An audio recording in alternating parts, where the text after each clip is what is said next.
इस बार जंगल में भोजन का आकार पड़ा था, तो सभी पक्षी बहुत मुश्किल से एक एक दाना खोजकर खा रहे थे। रानू चिड़िया, ऐसा कब तक चलेगा बिना फल और खाने की? न जाने किसकी नजर लग गई हमारे जंगल को, ना एक भी फल है ना एक भी दाना। पता नहीं ऐसे कब तक रहना होगा। आप जरा मेरे कोको का ख्याल रखना। मैं अपनी मम्मा के घर से भोजन लेने जा रही हूँ। शाम तक वापस आ जाऊंगी। जाओ चिड़िया, मैं कोको का ध्यान रखूंगा। आज लूसी भी अपनी माँ के घर से भोजन लेने गई हुई है। रानू चिड़िया कबूतर के पास कोको को छोड़ के मम्मा के पास भोजन लेने चली जाती है।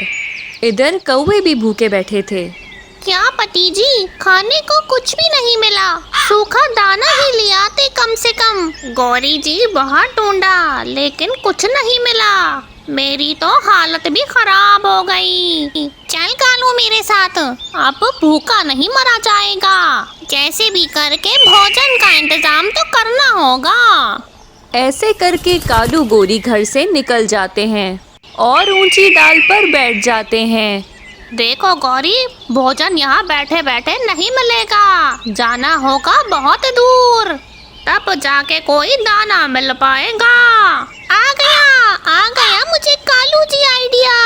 अब समझो हमें भोजन मिल गया। चलो तो मेरे साथ जरा मिट्टू तोते के घर। ऐसे कहते हुए गोरी कालू कौवे को मिट्टू के घर ले जाती है और उससे बातें करती है। मिट्टू तोते, हमें भोजन की समस्या को मिटाने का एक सुझाव आया है। मैंने सोचा कि अपने पड़ोसी से सलाह कर लें। बताओ बताओ गौरी, तुम क्या सलाह लेने आई हो?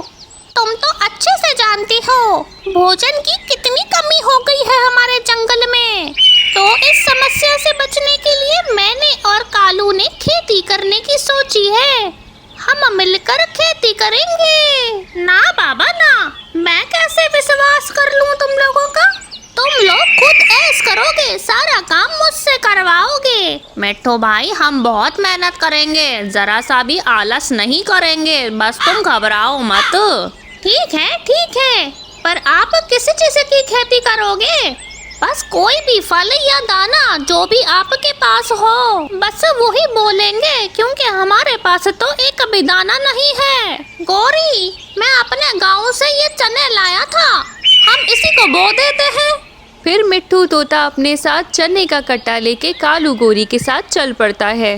तभी गोरी मिट्टू से चने का कट्टा ले लेती है। देखो तोते, बाहर बहुत ही धूप है, आपको धूप लग जाएगी। हमें 2 सारे चने मैं और कालू बो देंगे। आप कल सुबह पानी देने चले जाना। हाँ कालू कौवे, नदी के पास जो गीली मिट्टी है, हम वहीं पर ये चने बोने जा रहे हैं। तुम कल आ जाना। सच में मुझे विश्वास नहीं हो रहा, क्या तुम वही कालू गोरी हो? तोते, हमने कई दिनों से भोजन नहीं खाया तो हम शैतानी करना भी भूल गए। झूठ बोलकर कालू कौवा और गोरी चने के दाने मिट्टू से ले जाते हैं और नदी किनारे बैठकर मजे से खाते हैं। वाह वाह गोरी, मान गया तुम्हारे दिमाग को, क्या बढ़िया आइडिया लगाया है। देखो ना, मिट्टू अपने गांव से लाया था, अगर मांगते तो कुछ भी ना देता। अच्छा किया ना, मैंने पूरा कट्टा ही मिल गया। खाओ खाओ, पेट भर के चने खाओ। फिर ये दोनों सारे चने खा जाते हैं। बचे कुचे चने अपने साथ ले जाते हैं। सुबह को तोता नदी के पास आता है और कुछ चने के दाने वहाँ गिरे हुए देख के समझ जाता है। यहाँ तो कोई चने नहीं बोए, इसका मतलब कालू गोरी ने मुझे धोखा दिया। शैतान मेरे सारे चने खा गए, मैं कितनी दूर से लाया था।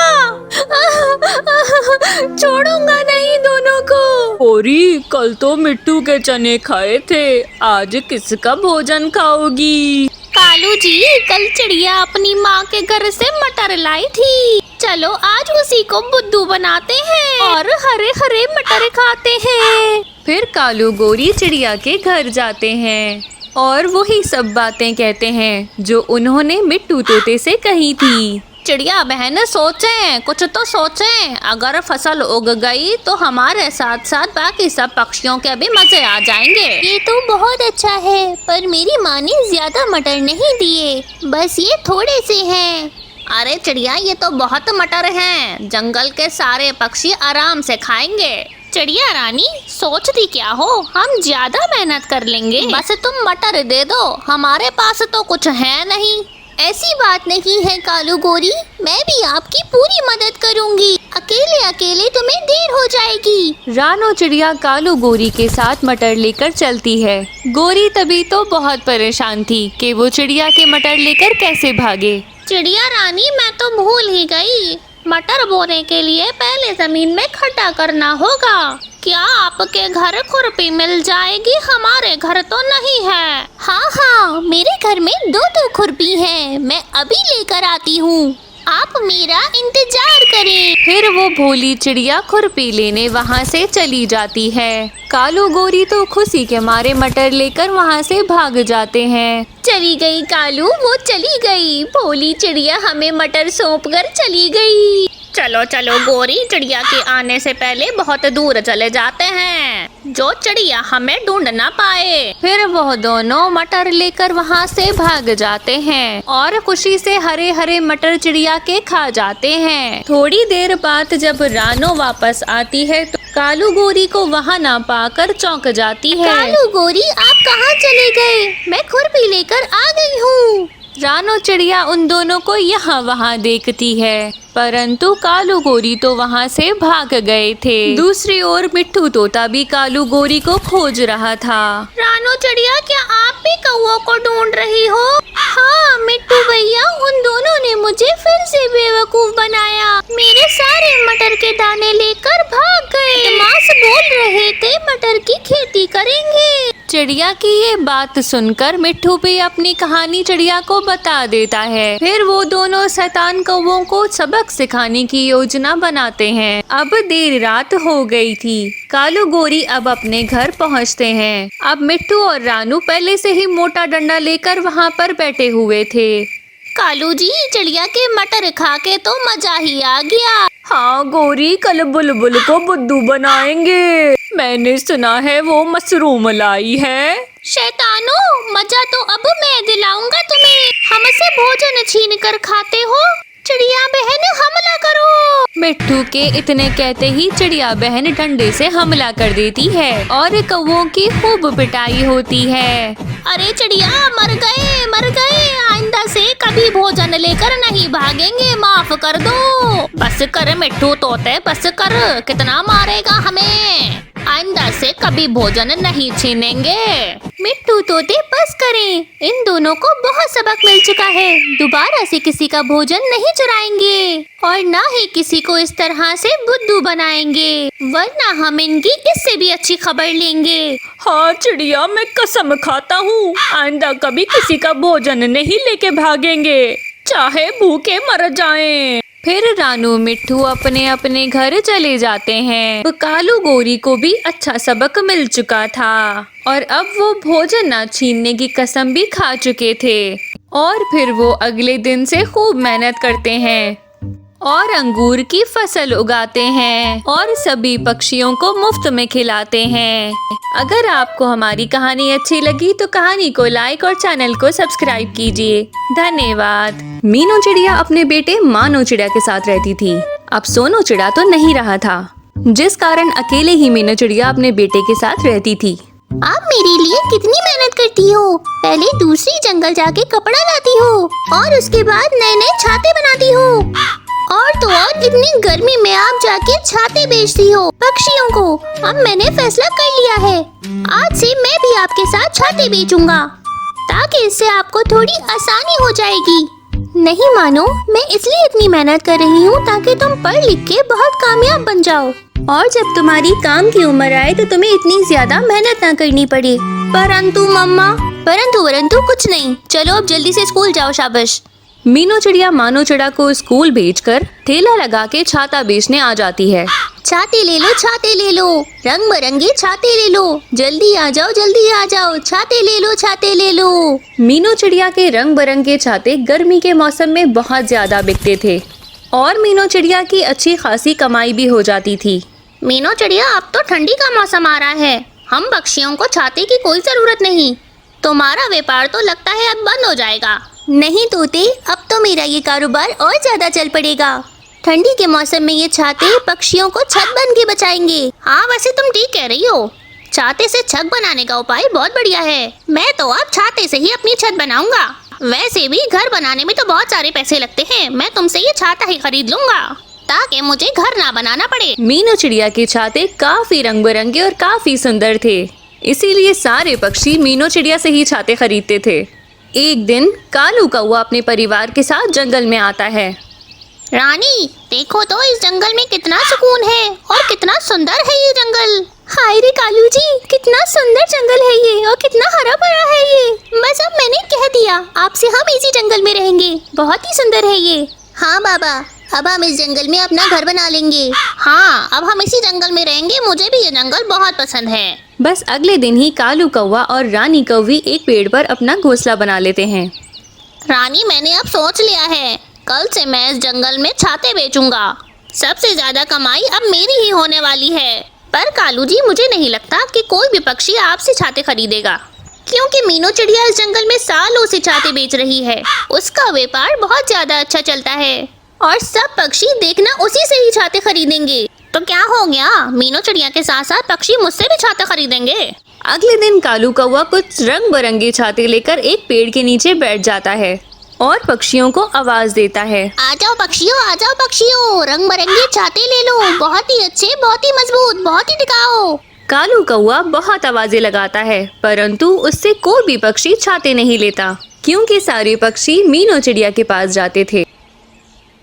कोई बात नहीं यार, अगले दिन मैं फिर से कोशिश करता हूँ। अगले दिन मेरे छाते जरूर बिकेंगे। अगले दिन भी काफी मेहनत करके कालू कौवा छाते लेकर बैठता है, परंतु उससे कोई भी पक्षी छाते लेने नहीं आता। इसी तरह पूरा एक हफ्ता गुजर जाता है। रानी तुम ठीक कह रही थी, मीनू चिड़िया के होते हुए मेरा व्यापार कभी भी यहाँ कामयाब नहीं होगा। हाँ भाई, मैंने तो आपसे पहले ही कहा था, परंतु आप मेरी बात सुनते ही कहाँ हैं। पर कालू जी अब तो घर में भोजन भी खत्म हो रहा है, कुछ कीजिए कालू जी, आप कोई दूसरा काम देख लें, परंतु अब जाके पैसे कमाएं, क्योंकि मैं अपने बेटे को भूखा नहीं देख सकती। रानी तुम गुस्सा क्यों हो रही हो, मैं कुछ करता हूँ। हाँ तो गुस्सा होने वाली बात तो है, 2 दिन हो गए मेरा बेचारा बच्चा रूखा सूखा खा रहा है। कालू जी अगर ऐसे ही चलता रहा तो मैं आपको छोड़कर चली जाऊंगी। बस कालू कौवा उदास होकर वहाँ से चला जाता है। ये सब कुछ सिर्फ और सिर्फ मीनू चिड़िया की वजह से हो रहा है। रानी ने आज मुझ पर कितना गुस्सा किया। मैं मीनू चिड़िया को अब नहीं छोड़ूंगा। मेरा धंधा नहीं चल रहा तो मैं उसका धंधा भी नहीं चलने दूंगा। आप देखो, मैं मीनू चिड़िया का व्यापार बंद करवा के ही रहूंगा। आधी रात तक बैठकर मीनू चिड़िया रंग बिरंगे छाते तैयार करती है। चलो बेटा मानो, अब तुम सो जाओ, मेरा भी काम हो गया, मैं भी अब सोने ही जा रही हूँ। छाते तैयार करने के बाद मीनू चिड़िया और मानो चिड़िया आराम से सो जाते हैं। कुछ देर बाद कालू कौवा मीनू चिड़िया के घर आ जाता है और एक चाकू से मीनू चिड़िया के बनाए हुए सारे छाते काटने लग जाता है। और अब मीनू चिड़िया के सारे बनाए हुए छाते काफी बुरी तरह से कट चुके थे। अब आएगा मजा जब ये मीनू चिड़िया फटे हुए छाते पक्षियों को बेचेगी, और ये फटे हुए छाते बेचने की वजह से पक्षी मीनू चिड़िया की वाट लगा देंगे। ये सब कुछ करने के बाद कालू कौवा आराम से आके अपने घोंसले में सो जाता है। उसी रात रानी कौवी भी काफी चिंतित थी और सारी रात रानी कौवे को नींद ही नहीं आ रही थी।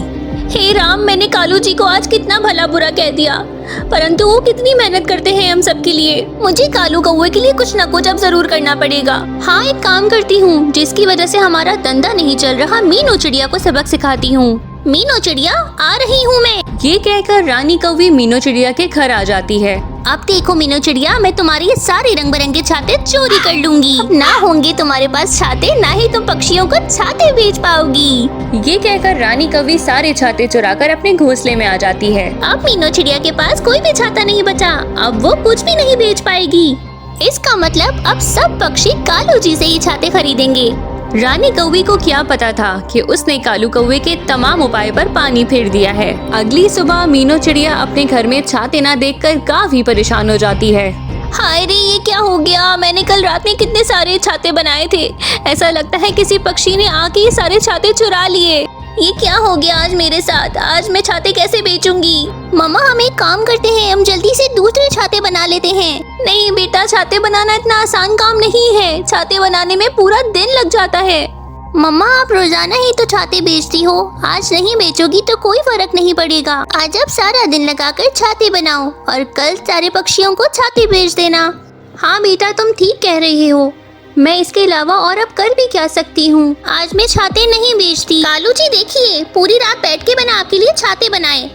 अब जल्दी से जाकर आप ये पक्षियों को छाते बेच आएं। वाह रानी, तुमने तो आज कमाल ही कर दिया। मुझे तो आज पूरा यकीन है आज सारे पक्षी मुझसे ही छाते खरीदेंगे। कालू कौवा छाते बेचता है। मीनू चिड़िया के ना होने की वजह से तमाम पक्षी कालू कौवे के पास ही आते हैं और आज तो कालू कौवे की कमाई काफी ज्यादा हो रही थी। कबूतर जैसे ही छाता खोलकर अपने घोंसले पे लगाता है तो देखता है कि उसका छाता जगह जगह से कटा हुआ होता है। अरे अरे, ये क्या? ये छाता तो मैंने अभी खरीदा है और ये तो जगह जगह से कटा हुआ है। धोखेबाज कालू कौवे, तुमने मुझे फटा हुआ छाता दे दिया। अभी बताता हूँ। बुलबुल भी अपना छाता खोल के देखती है तो उसका छाता भी जगह जगह से फटा हुआ था। मुझे तो कालू कौवे से छाता खरीदना ही नहीं था, जगह जगह से फटा हुआ है। कालू कौवे, आज तो तुम्हारी खैर नहीं है। बस सारे पक्षी गुस्सा होकर कालू कौवे के पास आ जाते हैं। अरे भाई पक्षियों, मेरे पास तो सारे ही छाते खत्म हो गए। आप सब जाइए, अब कल आना छाते लेने। कालू कौवे, हम तुमसे छाता खरीदने नहीं आए, हम तो तुम्हें सबक सिखाने आए हैं। तुमने हमें फटे हुए छाते बेच दिए, अब तो तुम्हारी खैर नहीं है। बस सारे पक्षी गुस्से में कालू कौवे को बहुत बुरी तरह से मारने लगते हैं। कालू कौवे की ठीक ठाक पिटाई करने के बाद सारे पक्षी वहाँ से चले जाते हैं और इस तरह काले कौवे को अपने बुरे कामों की सजा मिल जाती है। और अगले दिन से मीनू चिड़िया दोबारा से अपने रंग बिरंगे छाते बेचना शुरू कर देती है।